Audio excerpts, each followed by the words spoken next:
I remember when I moved to Zochrot, I wasn't working in any organization for a long time because I actually got sick of working for organizations who are being censored and kind of steered by the international donors.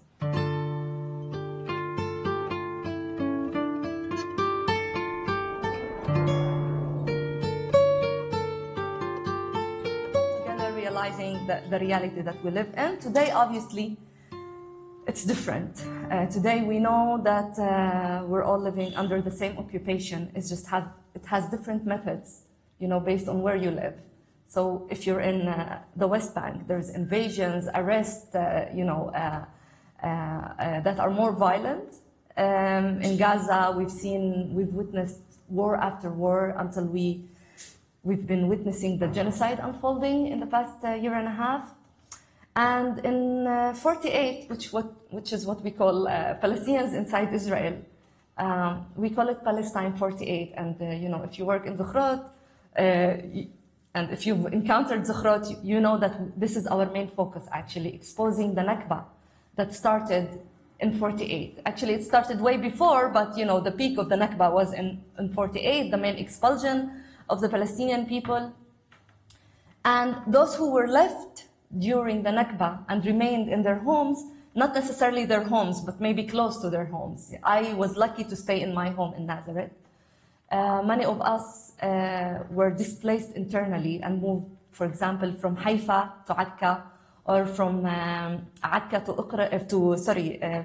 Nazareth, or from Uqrat, which is a Palestinian locality that was displaced and destroyed in 1948.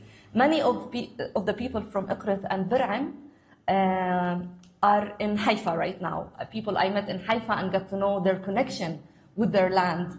They go annually for a summer camp and stay in Uqrat and Bir'am. They try to rebuild houses in there and stay over. They do committees that, they kind of have a committee that does rotation with shifts, so people will always be there on the land, and yet these attempts are being also attacked.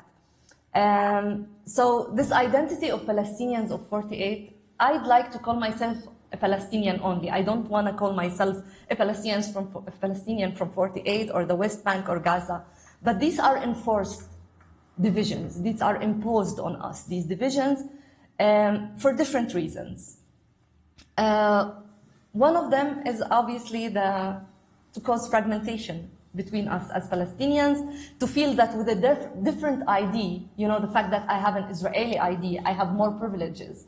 When in fact, I have more maybe freedom of movement, but I don't necessarily have privileges as a citizen. I definitely don't have those privileges, and I feel scared and silenced, and every year I feel more scared and more silenced and more self-censored. I try to fight it as much as possible, but you have to also be smart about it. We focus on the root cause of the problem, and that's the Nakba in 1948 that caused the expulsion of the majority of the Palestinian people. Of over 750,000 Palestinians were expelled during that time. We work on tours to destroyed localities to expose the Nakba. When Zochrot was founded, the main target audience was the Israeli Jewish audience, in an attempt to expose the truth, because the Israeli society has been brainwashed since the beginning. Many of our testimonies, of the testimonies of the participants of our activities and members of Zochrot, they say that Zochrot opened their eyes. They say that the country lied to them, their parents lied to them, the school lied to them. Every time they asked a question about a stone, about remains, about anything, everyone lied to them. And Zochrot was the only place that made sense when they exposed the truth to them. And for this, they are thankful. And one of the main activities that Zochrot does and kind of shifts people's perspectives is the tours. This is why for 20 years we have been doing tours, and we continue to do tours, and probably for a long time we will continue. But one shift we have done, which was at the beginning due to the situation. It was first the COVID, then the Habbat al-Karam in 2021. which is the events of 2021, Al-Karama is dignity, we call it Habbat al-Karami, which these events, you know, there was a rise amongst Palestinians in 1948, the West Bank and the beginning of the Return March at the same time. And during those times, it became very, very scary to leave the house. Israelis were attacking people on the streets, they were lynching Palestinians, and we were a bit scared to do activities on the ground. So we had to cancel a lot of our tours for a long time. And then now in the genocide, it became also scary, especially in places like Deir Yassin, for example. Deir Yassin today, you know, there are Israeli settlements standing on these remains. And this is why when we go there, there's always Israeli settlers interfering with our tours. So some tours are a bit more risky than others, and we had to cancel it. And this gave us the idea to do virtual tours. You know, after COVID, everyone got to work on Zoom and experience the virtual work. So we started doing virtual tours, and we found out that this is also another way to reach a bigger audience, especially an international audience who don't necessarily always have the chance to do tours on the ground to destroy Palestinian localities. Because everyone who comes to Palestine, you know, they want to visit the West Bank, and the West Bank situation obviously is horrible, and we understand why people can see it clearly. You know, they can see the occupation very clearly when you go to the West Bank, when you see the wall, when you go around Israeli settlements and the Israeli-only roads. In Gaza, obviously, no one can. I haven't been in Gaza. It's always been a dream. I've heard about it from my parents who visited. You know, because it is one land, it is one place. You know, going to Jordan and Lebanon was also, my grandmother is Lebanese. So imagine the kind of fragmentations that we live in. But even today, even for the West Bank, it's kind of a challenge to go. You know, it takes me time to gather my strength. And I've lived in Ramallah for 10 years to avoid the Israeli society, to be honest, to avoid, you know, feeling a stranger in my own home. And now I feel like it's a challenge to go to the West Bank as well. But yeah, the tours have been extremely important work of Zochrot. The booklets that we do about the tours, about the localities, and you learn how to see things differently, you know, and this is one of the things that I like about Zochrot. When you go, when you go to the destroyed localities, you get to understand what makes this place a Palestinian, you know, what kind of things that you see, like the stones that they build chains from, you know, these are Palestinian homes, stones that were destroyed, and they used them to make the park look better, you know, they used them for different kinds of decoration in the parks. And the Jewish National Fund is obviously one of the key role actors in hiding the remains of the Palestinians and contributing to the erasure of the Palestinians, and that's one way to work in the UK or in the US against the Jewish National Fund institution. And another way is, you know, when you start learning about the life before Nakba, you know, it's not only about the occupation itself, it was about what was before the occupation. It's learning where the well was and how people lived and where their houses were, and then imagining that kind of life. And knowing the past takes you, in a way, to imagine the future, something that as Palestinians we lack. Palestinians cannot imagine the future. Israelis were not told to imagine the future. They were told to imagine one future, and that is Israel from the river to the sea, not Palestine from the river to the sea. And they always learned, you know, how with power you can control and live safely in this land. But I think the events of the genocide and the recent events have taught many Israelis, while many became more extreme, have taught many Israelis that you cannot be safe while living in an Israeli colonial regime. You cannot be safe when someone else next to you is not safe. And this is why in Zochrot, one of our main missions, after exposing the Nakba for 20 years, breaking the taboo about talking about the Nakba in Hebrew, today we work on the future. How can we envision a different future where everyone on this land is safe? And this is one of the only organizations that work on this topic. And I think when I see the activists and the community of Jewish, anti-Zionist Jewish that we have that has kind of grew in the past few years, despite everything, despite all challenges, I get hope. You know, I feel hopeful because I see many young people, not only older generations who, you know, after many years of either being complicit in the occupation or just watching the occupation, they have now realized that they want to clear their conscience. And, you know, for a long time, it was very old Israelis who suddenly became, you know, peace activists. But today you see younger generations. Today you see 18 years old people who are standing against serving in the Israeli army, and not because of the occupation in 67, which for many years, that was the reason. Today, we saw a letter by 60 Israeli young people who actually refused to serve in the army and using the language of Zochrot, because they refused to take part in colonizing another land and colonizing another people. Out of moral reasons, they don't want to be part of this army. And they believe that the Nakba is the root cause of the problem, and only return will be the just solution for everyone on this land. So we're trying to bring a different vision, either through our webinars. We do a lot of courses in Israel, like Decolonize Tel Aviv, Decolonize Haifa, where you decolonize the landscape that you live in. So they do tours, they learn about the place that they are taking the course in, like Haifa and Tel Aviv and Jerusalem. We have done at least 4 decolonizing courses, and every time we have a different outcome.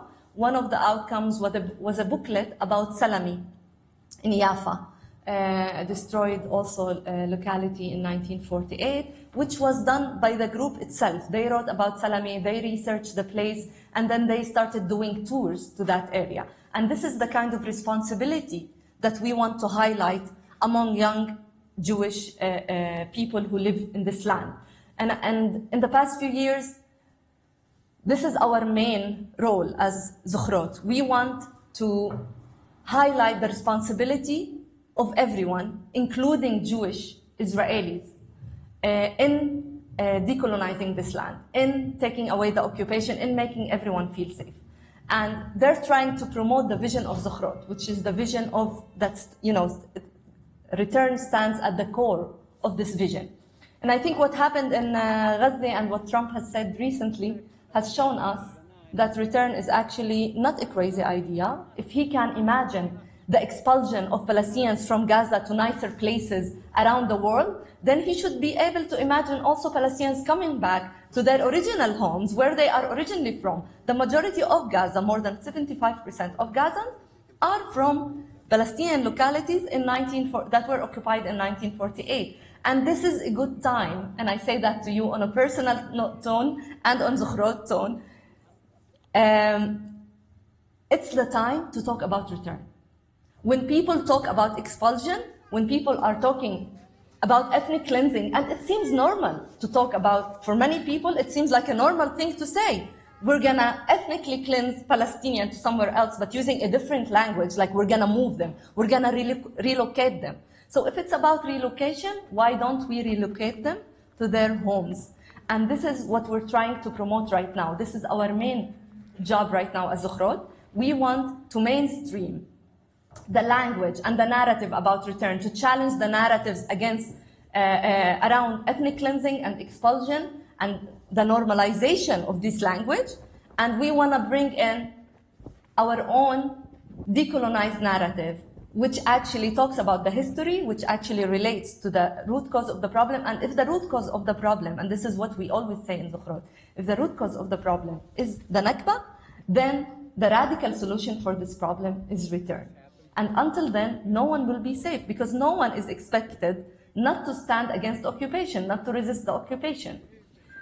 But we are in scary times, and it's not gonna be easy. We're all, we're all at risk. Zochrot has kind of shifted its work a bit. We had to censor the way we do our activities. I wouldn't say we were silent. The opposite. We have been providing, because our audience, obviously, is wider today. It's not only Jewish Israelis, it's not only Jewish around the world, it's everyone who can reach to our platforms. Today we provide also context analysis. We try, whether through our application, I Return, which was supposed to inspire hope, to show return as a hopeful thing and not as a scary thing, a myth that the Israeli state have enriched in Israeli youth. We want to show that return can be a hopeful thing. And we want to teach the past, not just to talk about the past, not to recognize the past only. I don't think this is a way to work. Like if the only thing that we want is recognition, it wouldn't really help us for the future. Today we talk about the past so we can change the future. And we talk about the past so we can imagine a different future. And I know that it's hard given the reality that we live in. For Palestinians, it's definitely almost impossible because you're in a survival mode all the time.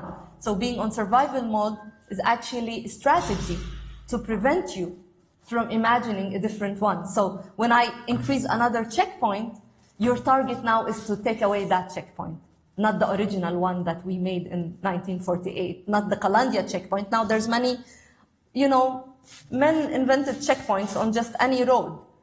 So whenever I increase the situation, now Palestinians in 1948 are not talking about ending the occupation. It seems like impossible to talk about that when these crimes are happening on a daily basis. So we're busy with the crimes. We're busy with the corrupted local councils that are being even controlled by the same gangs.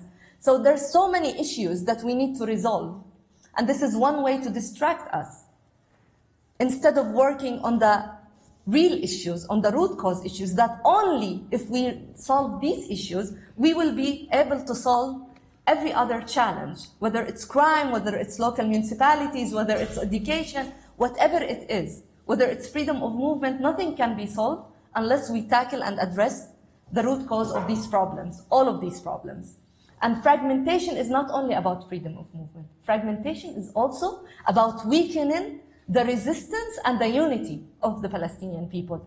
Building Israeli settlements is not only between Palestinian localities inside the West Bank, also between Nazareth and Iksal, which is 1 kilometer away from Nazareth, there are Israeli settlements now.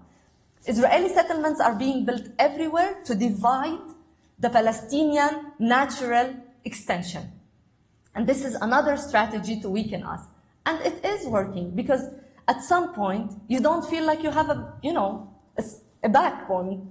You need support.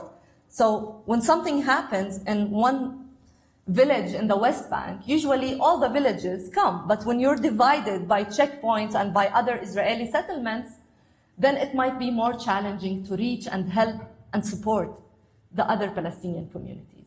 So this is kind of what we try to show through our political analysis, through our statements, through our courses. We do different courses, we do different tours, and we're developing now digital tools. One is the iReturn app, which I hope you all download, because the iReturn app gives you a way to see the localities and learn about them regardless whether you're here or not. But it's also a way to fight erasure. These Palestinians' localities cannot be found on the maps, on Google Maps and Waze. But when we go into our own app, then we find it through Waze and Google Maps because we put it there. And this is one way to fight erasure. Another way is in the coming month, you will see a new feature coming to the app, which is to expose the JNF, the Jewish National Fund.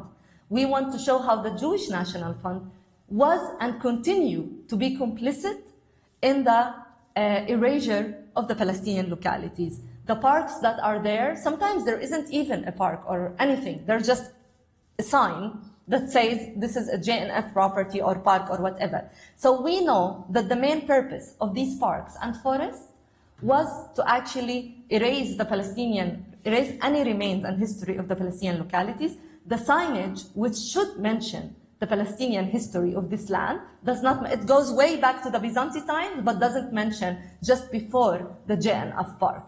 But now, which is very ironic, now, after the beginning of the genocide and what happened in the music festival, they did revive another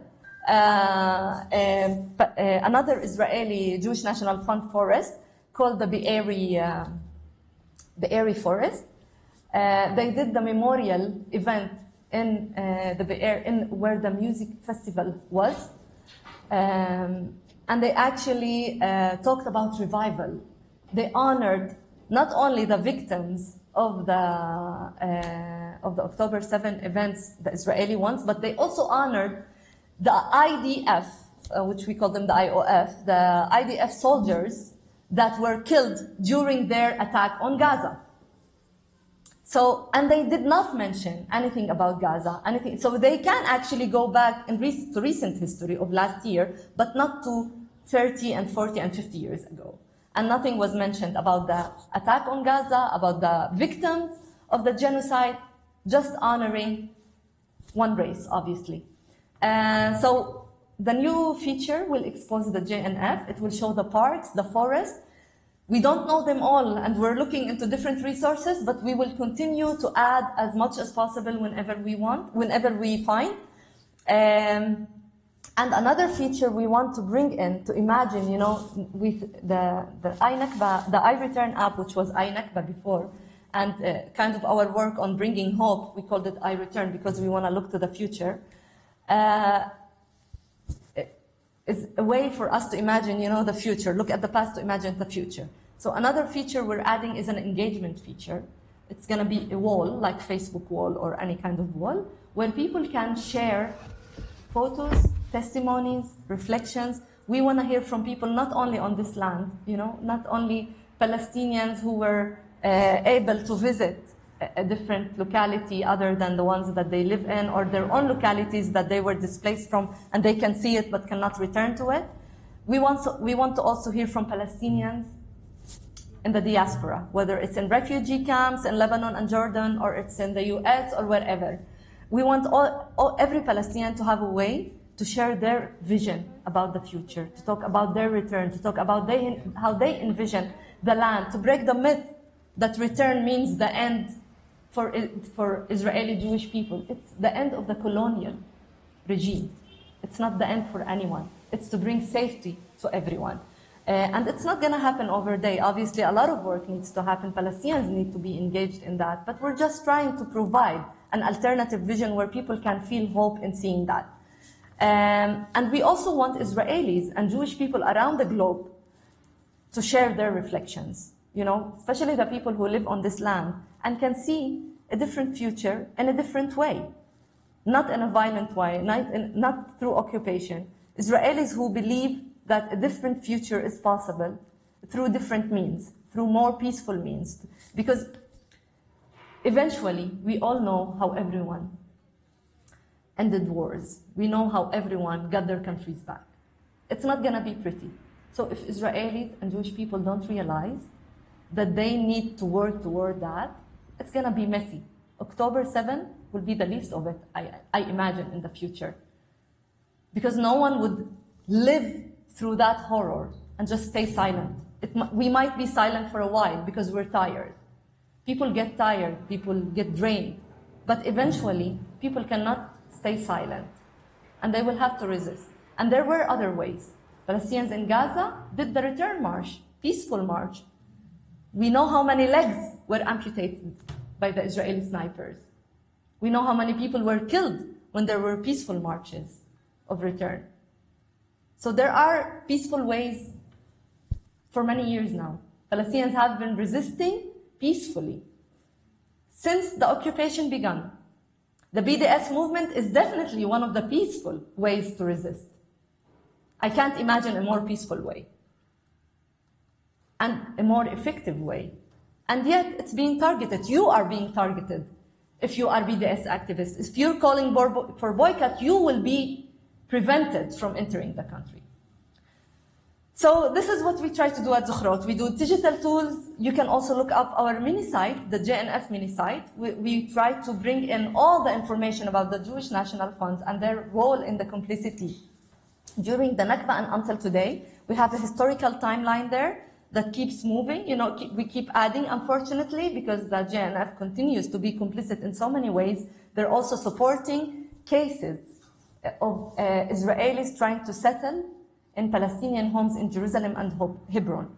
So we have the mini site that brings all the resources together, but also documents our campaigns on the Jewish National Fund. We know this is an interesting campaign because many actors can take role, especially internationally. So this is one way to work together with different partners around the globe. We have partners in the UK, we have partners in Canada. In Canada, they did succeed in revoking the charity status of the Jewish National Fund. We don't know if that's still the case, but they try to find different ways sometimes to rebrand themselves.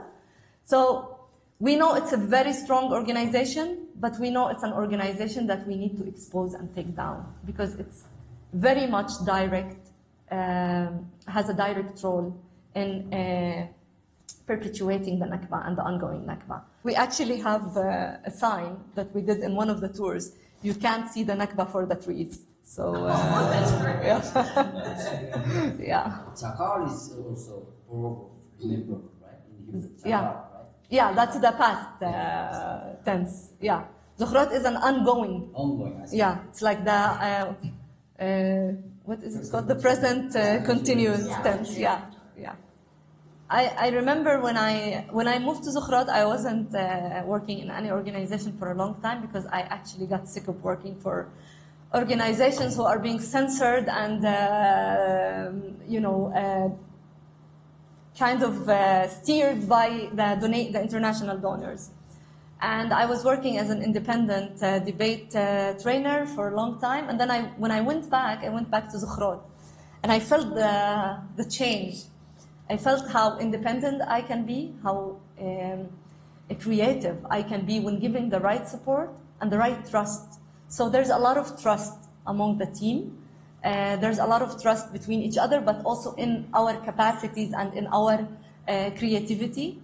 And you're giving a space to share whatever idea that might seem crazy to the people to be implemented in Zochrot, and the whole team will, pick it up with you and support you along the project that you want to implement. So there's always space to bring new ideas, to discuss it, but also to accept criticism and to accept rejection of things that might not be politically suitable. So the trust part in the team is important, but also the political trust that is given into the Palestinian team members, and the belief in the process of liberation, how we want to be liberated, how to remain equal, how to get rid of power dynamics, so we don't have power dynamics. Language is based on need, on feeling, or we speak Hebrew because some don't speak Arabic, but if you want to speak English, we would have the whole meeting in English. We have a director, but the director doesn't impose decisions. All the decision making happens collectively and with the board sometimes, depending on what. But I see it in the vision, the vision of justice and equality. I mean, justice is a feminist idea because it came to fight against any kind of oppression. So fighting oppression, but with the vision not to oppress any other group, whether it's a race or a gender or a sexual tendency or whatever kind of identity. That's the feminist approach that we talk about. A feminist approach, that relates to the way we work in line with the Palestinian vision and principles, but in the way that we believe everyone is equal. We work with different groups, whether it's Jewish, anti-Zionist, or Palestinians, or internationals, or queers, or all kinds of groups. And we will never discriminate or oppress any other group. And that's part of the vision, also to talk about social equality, economic equality. So we believe this is a feminist approach. Which sadly, in neither country, in any country that I know, I don't see it. And it's not, I know we're dreamy, everyone is dreamy. We, as feminist political activists, are also dreamy. We try our best, but sometimes we have to give up on things for the greater good of the political, interest. We know that as Palestinians. We know that sometimes we compromise as women because, we know that there's timing for everything. But we, just like I, as Najwan, insist on the process of liberation, of how it should be equal. You know, even activism can be oppressive. So the way I insist on it as a Palestinian activist among my groups, working with my fellow Palestinian males and other groups, I will insist on it in Zochrot also, in our way of liberation and our way of work. So this is like a glimpse. I don't know if I was clear enough, but I don't always think about it. I just, you know, it comes embedded. So, yeah. Have you time for... Are actually against gays. So, and they're oppressors against anyone who's not like them. And they were actually the oppressors against Israeli women who do not fit their standards.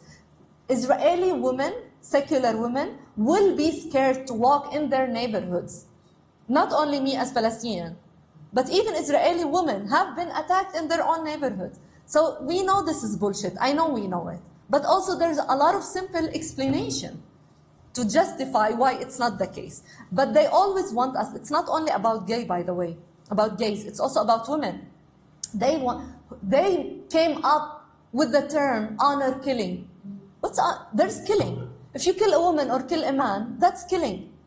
But they wanted to show it as honor killing and not hold anyone accountable. So they would say this is a family matter. If people were held accountable for killing a woman, they will not keep doing it. Just like if they were held accountable for killing a Palestinian man, they will also not do it as much as they do it now. But no one is being held accountable. And the Palestinian men who are being killed are way more than the Palestinian women. But to show that we're a retarded society who needs, you know, we're like very backward, tribal, we're very backward, we're not progressive, we don't protect our women. This is what they do. When, to be honest, when you see the genocide happening, when you see the occupation happening everywhere, you see how loving the Palestinian community is. And I'm not saying that to whitewash our image, to be honest. I know we have our issues, but so does the Western societies. So does everyone. Women's rights are protected everywhere? No, they're not. Nowhere. They have made some progress because they don't have anything to do, you know, in Sweden. You know?